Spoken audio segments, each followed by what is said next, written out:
Hola niñas, buenas tardes, bienvenidos entonces a la segunda clase sincrónica de atención al usuario. Espero que se estén cuidando mucho en la casa, que estén muy juiciosas. Mm, Ahorita venimos pues como habíamos hablado del tema de SIAO, de Servicio de Información y Atención al Usuario, ¿cierto? Estábamos hablando de todas las características que tiene el SIAO, ¿cierto?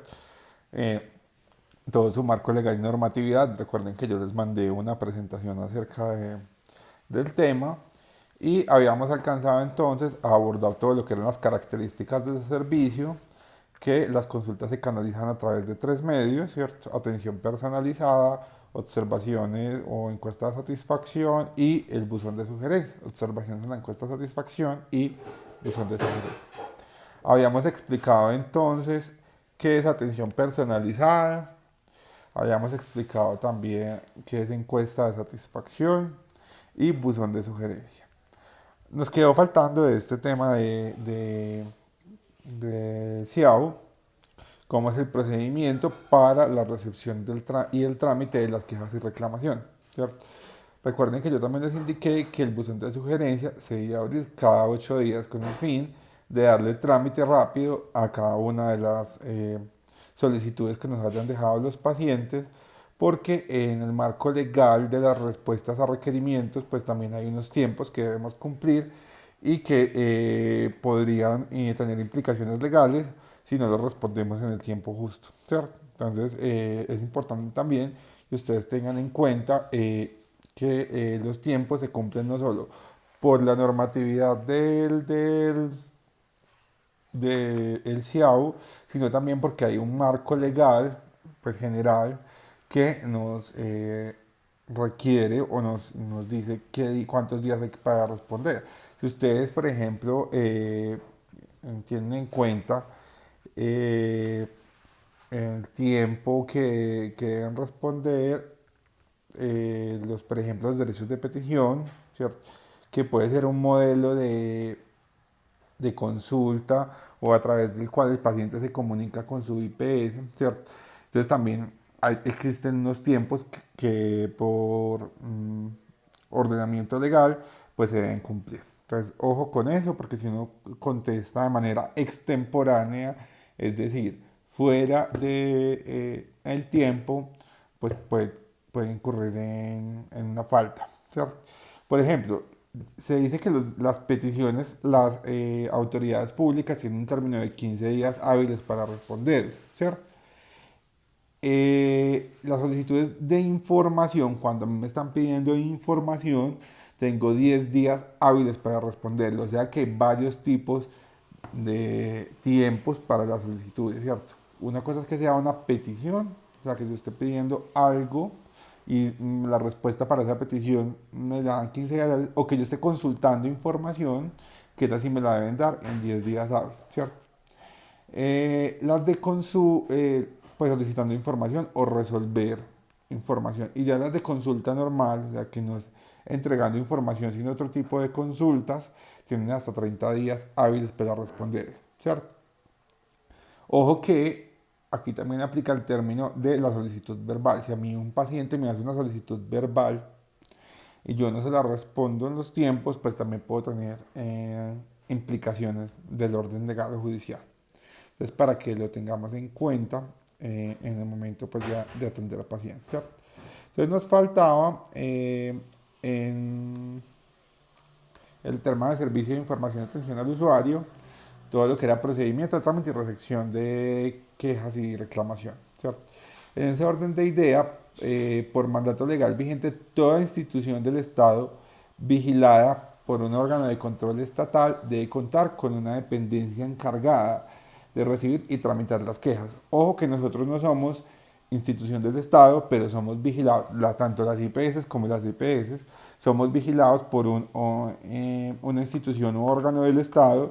Para este caso nos aplica la Supersalud. Entonces, por lo tanto, debemos cumplir con este trámite, de que de recibir, tramitar quejas, reclamos y sugerencias por los usuarios, y regularmente esta función está desarrollada por el gerente administrativo o por un gestor de calidad. El director de administrativo se encarga también de este tema de los trámites de quejas, reclamos y sugerencias, y si hay un asesor de calidad o si hay una persona que lidere el servicio de información y atención al usuario. Estas personas deben estar en cabeza de las respuestas a las solicitudes que generan los pacientes o los usuarios a través de los diferentes canales que ya vimos, ¿cierto? Entonces, es importante que tengamos claro las definiciones. ¿Qué definiciones?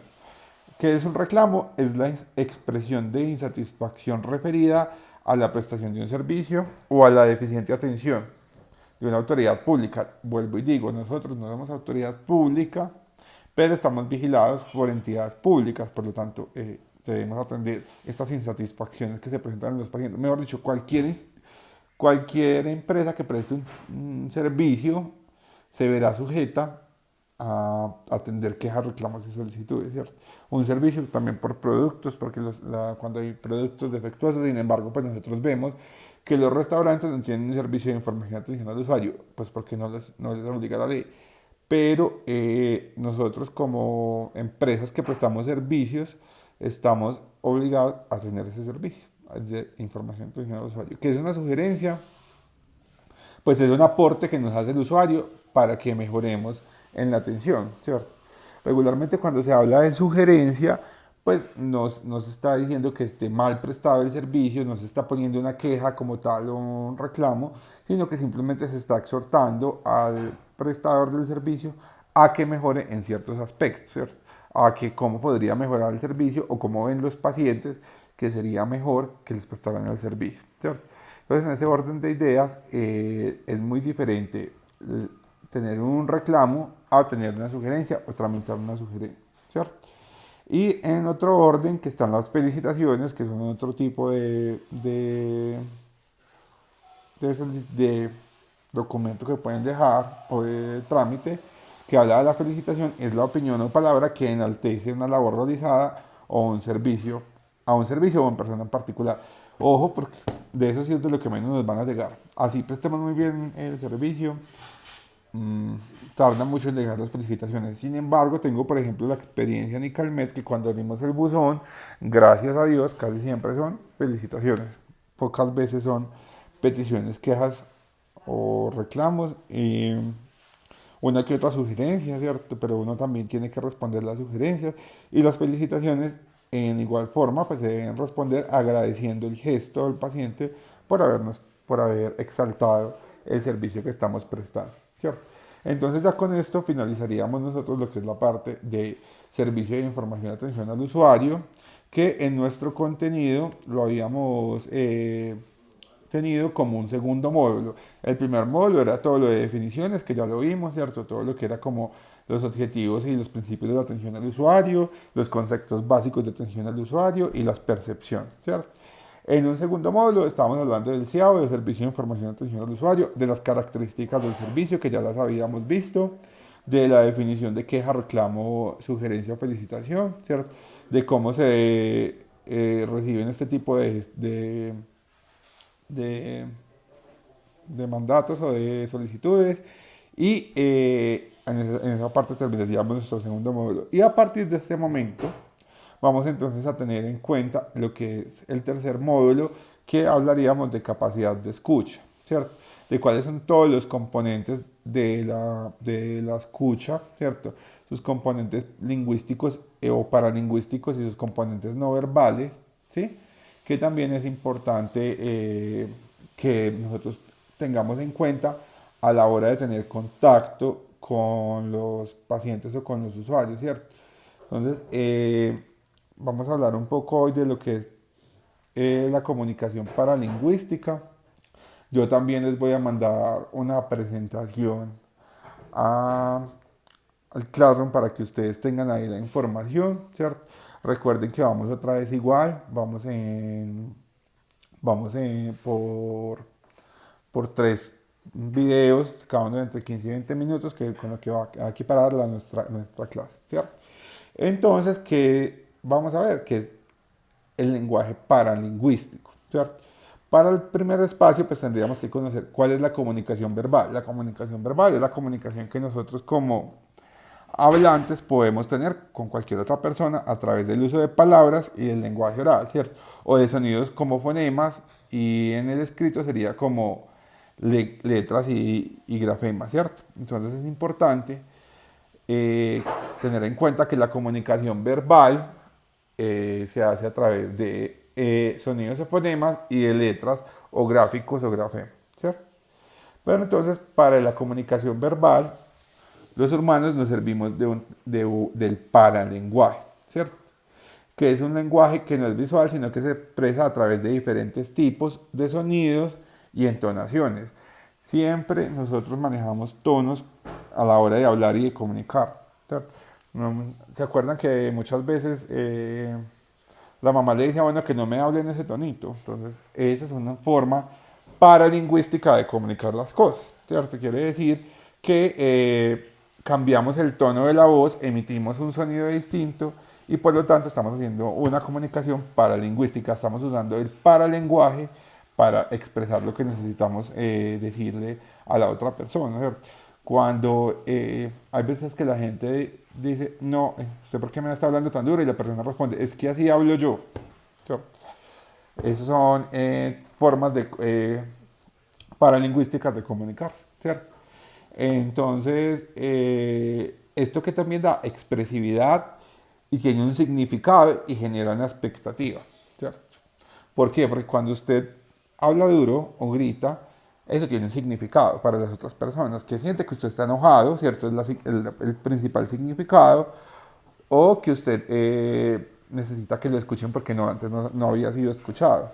Entonces ahí es muy importante que ustedes se detengan a pensar el por qué el usuario utiliza, por ejemplo, esta comunicación paralingüística de subir la voz y de meter un sonido más agudo o más duro. Por ejemplo, el modo y tono de voz de una madre cuando le habla a su hijo recién nacido, ¿cierto? Ustedes saben que cuando uno carga un bebé, o cuando uno tiene un bebé ahí al lado, no le habla igual que a otra persona, ¿cierto? Porque comienza a hablarle con mimos. Eso es un tipo de comunicación paralingüística, ¿cierto? Es un paralenguaje. Uy, comienzan a hablar mimado, a cambiar las eres, por que no es lindo, o sea, hablan así con otro tipo de paralenguaje, ¿cierto? Con otro tipo de lenguaje que se vuelve paralingüístico.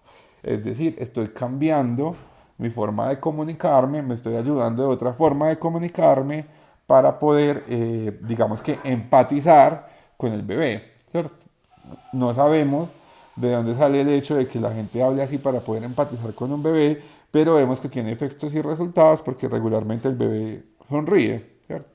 Entonces, algo tendrá que existir en el cerebro de uno a esa edad o en esa época de su vida que active para poder que ese tipo de comunicación sea efectivo y funcione, ¿cierto? Entonces, básicamente por eso también, cuando usted, como madre de familia, si alguna de ustedes es madre, o cuando ustedes eran niños les leían cuentos, pues tendrán que reconocer que efectivamente cuando lo hacen, o cuando una profesora en un jardín, en una escuela primaria leía los cuentos, pues le ponía como cierto tono de voz, porque emitiendo una comunicación paralingüística, buscando que uno como oyente, pues digamos que se transportara con más espacio de lo que se está escuchando en la historia. Entonces es otro tipo de comunicación paralingüística. Todo eso nos sirve como paralenguaje, ¿cierto? Entonces los elementos paraverbales acompañan la expresión lingüística y entregan al receptor, o sea, a mí que estoy escuchando, claves más allá de lo verbal, pero que complementan lo que me está diciendo el usuario, ¿cierto? Cuando el usuario me está hablando duro, ¿cierto? Que regularmente puede ser porque está enojado, me está entregando un mensaje y está complementando la información que me está dando en ese momento, ¿cierto? Cuando el paciente habla, digamos, como entonando un poquito de lástima, eso es otro mensaje que me está entregando. O cuando a veces habla como con tono cansado, con tono agitado, esos son, digamos que lenguajes paralingüísticos o para comunicaciones paraverbales que me está dando el paciente o el usuario para que yo lo tenga en cuenta en el proceso de atención. Ojo, que la idea de reconocer esa comunicación paraverbal es también utilizarla como una herramienta en el momento de la atención, ¿cierto? ¿Por qué? Porque nos posibilitan la interpretación de ese mensaje que me están dando. Entonces, si yo estoy interpretando esa comunicación paralingüística, pues tendré que responder acorde a lo que acabo de interpretar, ¿cierto? Entonces, Para cerrar un poquito ya esta primera hora de clase, es importante que tengan en cuenta que algunos elementos paraverbales son la entonación, el énfasis de la voz y las pausas que hace la persona al hablar. Esos son los tres elementos como más característicos de una comunicación paralingüística. Entonación, énfasis de la voz y pausas que tiene la persona al hablar. ¿Cierto? Que ustedes creo que la gente como que pausa y dicen no me desgasto más. Eso también es un mensaje que me están dando, ¿cierto? Porque usted lo toma así como lo que le acabo de decir, ¿cierto? Como que el paciente ya no se quiere desgastar más. Entonces hay que tener en cuenta toda esa comunicación paralingüística en el momento de construir el proceso de atención. Ya continuaremos en nuestra segunda hora. Muchas gracias.